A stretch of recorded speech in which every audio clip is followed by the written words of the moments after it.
Hello, everybody. Welcome back to Read and Reread. I'm Angelia, and today I am making a comeback and doing a tag video.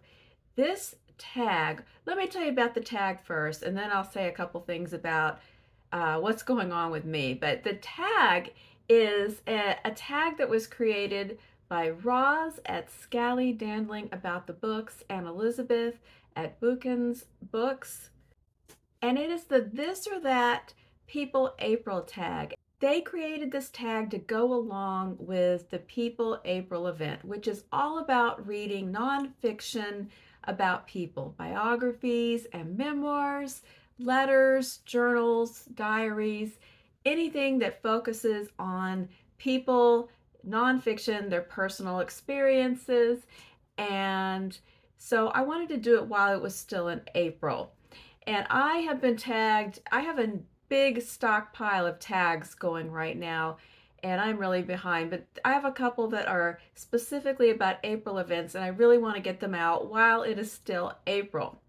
So thank you, Roz, for tagging me in this tag. I'm excited to do it, and I'm going to include Roz and Elisabeth's videos down below so you can see their versions of this fun tag as well. Now, I don't know how high octane of a video this is going to be, because I will confess I am not feeling my finest, but I really thought that this would cheer me up and get me going a little bit today to make a video, because I have been unwell the past several days. If you watch my video, if you are new, welcome, welcome. And if you've been around, you probably saw my community post the other day.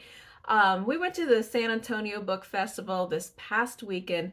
We had a wonderful time at the festival on Saturday, and then Sunday I woke up and became violently ill. I don't exactly know what is wrong, but I had severe, the worst vertigo you can possibly imagine. And this is not something that I usually get, and it brought with it terrible, terrible nausea as well.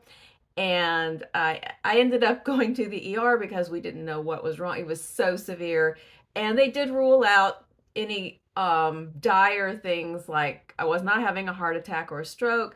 And anyway, to cut a long story short, I was there for several hours. They tested out a bunch of stuff. They medicated me and this and that, and I ended up, I'm back home. So right now where I'm at is I am mildly dizzy. If I do anything or I try to lay or lean to the left, the spitting starts again. But if I stay on the straight and narrow, I can kind of get by. So it's not resolved, but it is better. So I'm working on it. If you've had this kind of ailment, you can let me know in the comments if you have any suggestions. But anyway, I'm doing better, but I don't feel great. That's my disclaimer. So if I'm even more garbled and inarticulate than usual, we're gonna blame it on dizzy brain fog, and we're gonna pretend like my videos aren't always like that.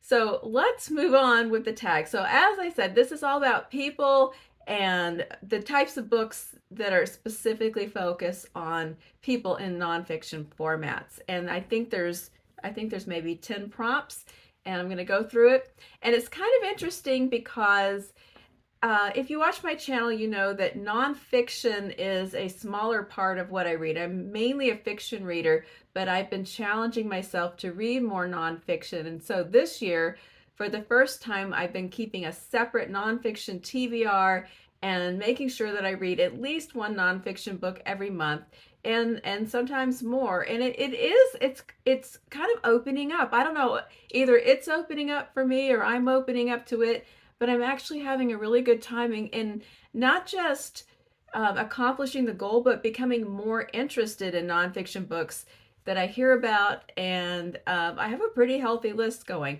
And so when I started getting ready for this tag, I thought, uh-oh, this might be one of those challenging ones where I really have to figure out what I'm going to say.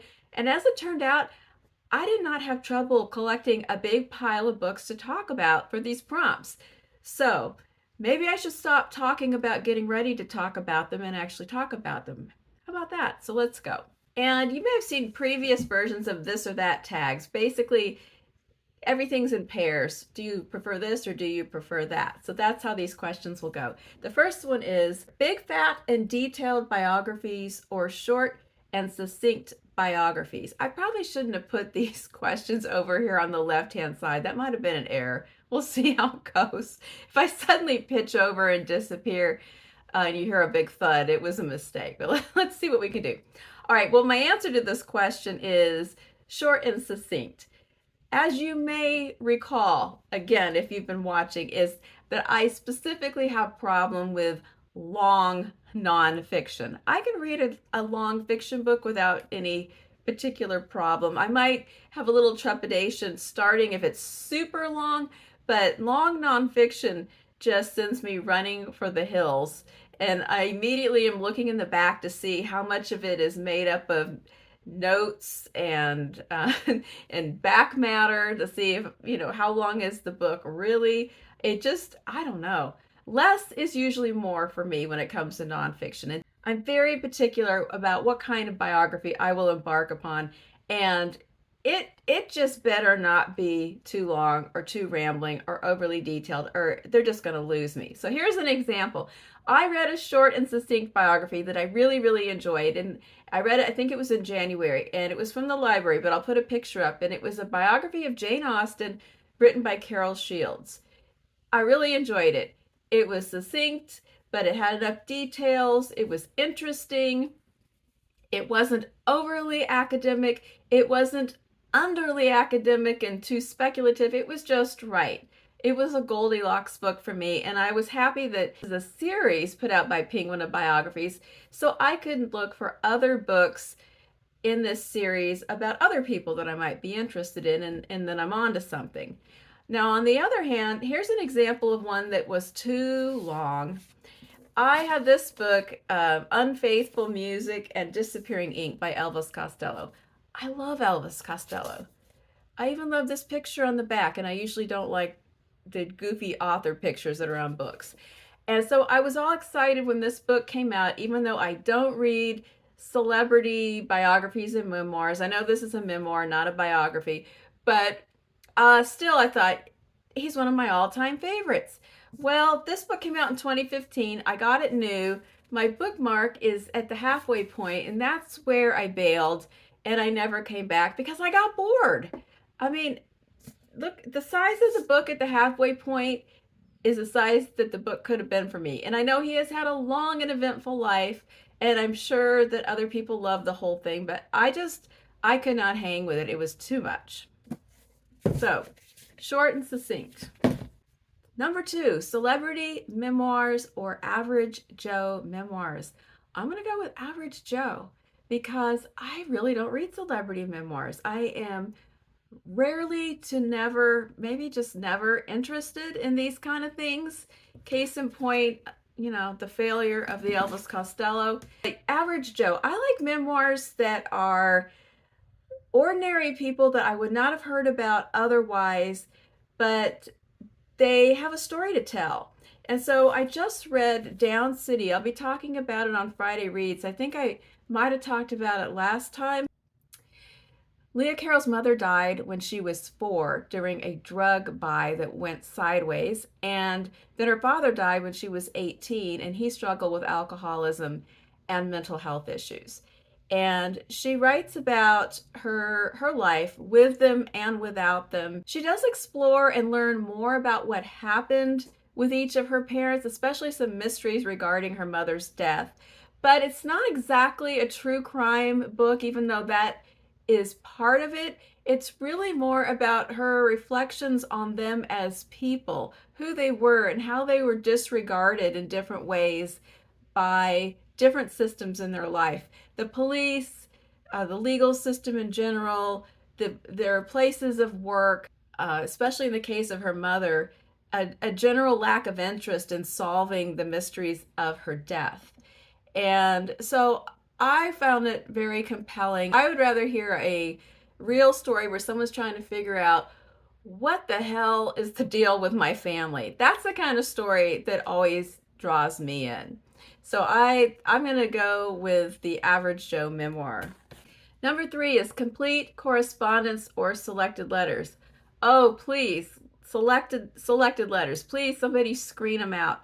The complete correspondence, I guess there are people maybe that have kept everything that are people notable in some regard that you would be publishing their complete correspondence, but Lord have mercy, I don't want to read all that. Somebody please screen it out and put together a representative collection of the correspondence. I still want some good and some bad and an overall picture of what this person was like, but I don't need everything. Please and thank you. And I don't have an example of I've read books of letters, but I don't have any, nothing's coming to mind. I don't have any examples nearby. I haven't read one in a really long time. Number 4, memoirs written when the events are fresh or memoirs written with hindsight. I think I lean towards the hindsight ones. I think the hindsight just adds extra layers. If you get far enough away from what happened, you have not only your memory of the events, but your perspectives as an adult and the way that we see things that happened. And even if it happened when you were an adult, but now you're further along. I mean, I just feel like some time has to pass to let things marinate and let you have more to say and think and process about the events. So tell me if you disagree, because I think people can also write memoirs about things that happened more recently that because they really just want to capture it all, and it might be very vivid, and that could be a great book too. But my automatic answer tends to be hindsight, because I guess the areas where I'm interested in is not just what happened, but, well, why? And what do I think about it? And how has this affected my life? And what angles did I not see at the time? Like, those are kind of things are kind of the good stuff to me. So I think I don't know what video this was, but I know that I showed these books in another video, and I talked about how I wanted to reread them. And has it happened yet? No. But these two books are memoirs by Tobias Wolff and Geoffrey Wolff about their childhood.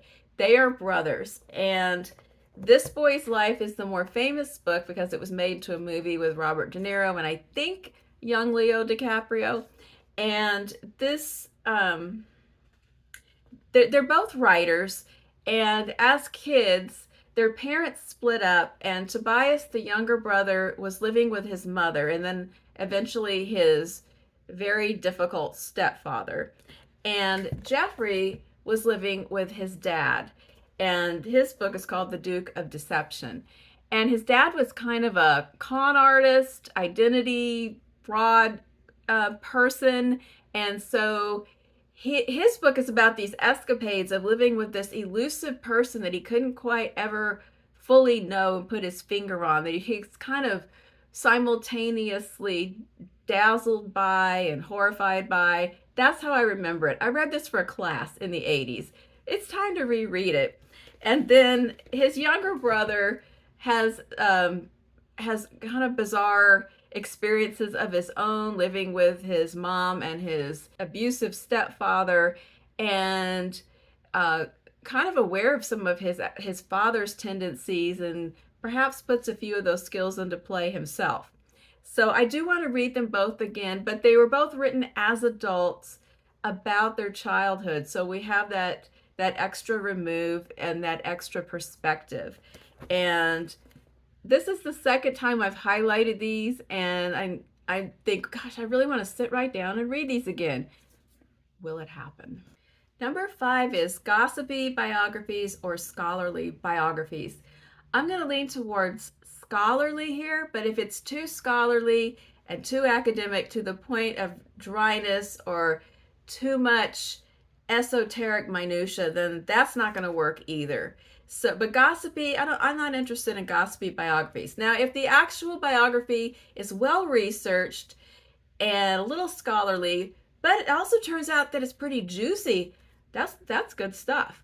A couple of books that I've read that were slightly leaning towards the more scholarly that I really enjoyed. I know Roz brought this one up in her video as well. Square Haunting by Francesca Wade, 5 Writers in London Between the Wars. I reviewed this, I think, was it Nonfiction November maybe when I read this?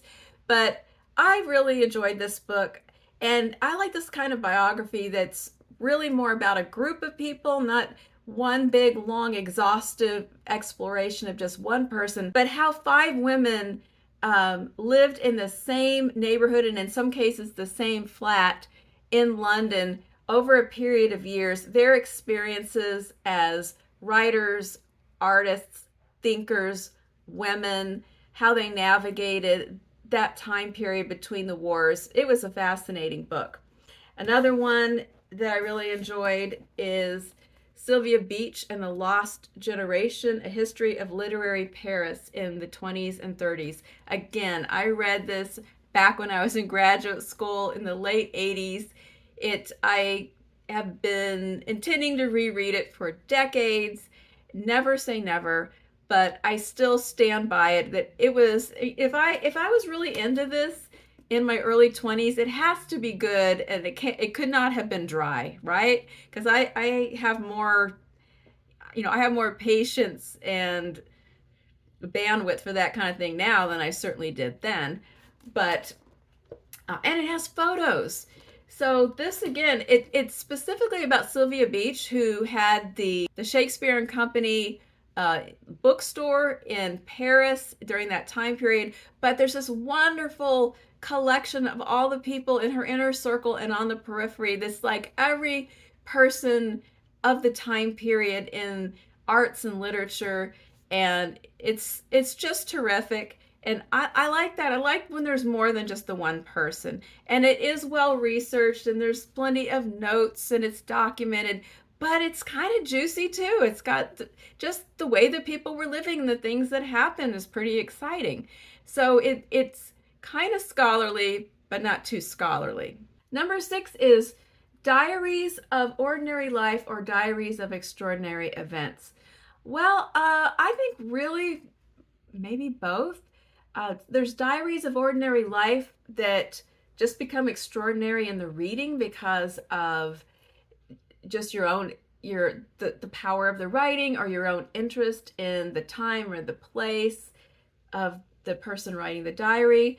I like this. I really like, I think best is an ordinary person who accidentally is living in extraordinary times. And that kind of diary, of course, the one that comes to mind is probably the most famous one, the Diary of Anne Frank. And Anne Frank was keeping a record of these unusual circumstances when she's living in the annex. She doesn't really know how long they're going to be there, what's going to happen, and she's really recording a lot of day-to-day things. You know what happened to Anne after the period in which she could write the diary, and of course it went on to be this indelible work. Arty memoirs or sporty memoirs? Well, arty memoirs, because I can't even think of any time I've read a sport memoir, but especially if we can expand that art includes writing and writers. There is an art memoir that I really want to read that I don't have yet, but I am planning to get a copy, and it is Thunderclap by Laura somebody that I can't remember it, but I'm going to put it on the screen. And it is currently on the short list for the Women's Prize in Nonfiction, and it just sounds really compelling to me. So that is an arty memoir that I want to read. So yeah, let's go with arty memoir. Number 8, gritty autobiographical writing or inspirational autobiographical writing. Well, I really feel like those things kind of go together sometimes. Something can be really gritty, but the fact that the person writing the memoir has survived and transcended those experiences is inspirational. So I don't know if you can separate the two. Now, if you're talking about inspirational, like that's their whole point of writing it, and it's like hokey or, the power of positive thinking, then I'm not into that. But a gritty memoir about somebody who's lived through difficult times actually is inspiring. So here's an example. Incidents in the Life of a Slave Girl by Harriet Jacobs that I have reviewed somewhere in the past few months. I've read this a couple of times about a woman who she basically escapes she's an enslaved woman who escapes, but she doesn't actually leave, and she hides in an attic for years so she can be near her children. And it's an amazing story. Another one that I want to reread that I used to teach years ago in the 90s is The Endless Steppe by Esther Hautzig. And this is a memoir about a family in World War II, a Polish family that is exiled to Siberia for several years. And they don't know where they're going. The day that it happens, Nazis storm in, tell the family they have 10 minutes to pack their bags, and they're put on a train with a zillion other people, not knowing where they're going. And it turns out to be Siberia. And Esther grows up into her teens during this time period. And it is, again, it's about family, survival, endurance, and making a new life in the uncertainty of what's going on. And I always say this, just talking about it, I want to read it again. Number 9, biographies of historical figures or biographies of contemporary figures. I think I'm going to go with historical because usually if I'm reading something like that, it's more likely to be a writer from the past. That's going to be the one I'm most likely to read about, and not something contemporary.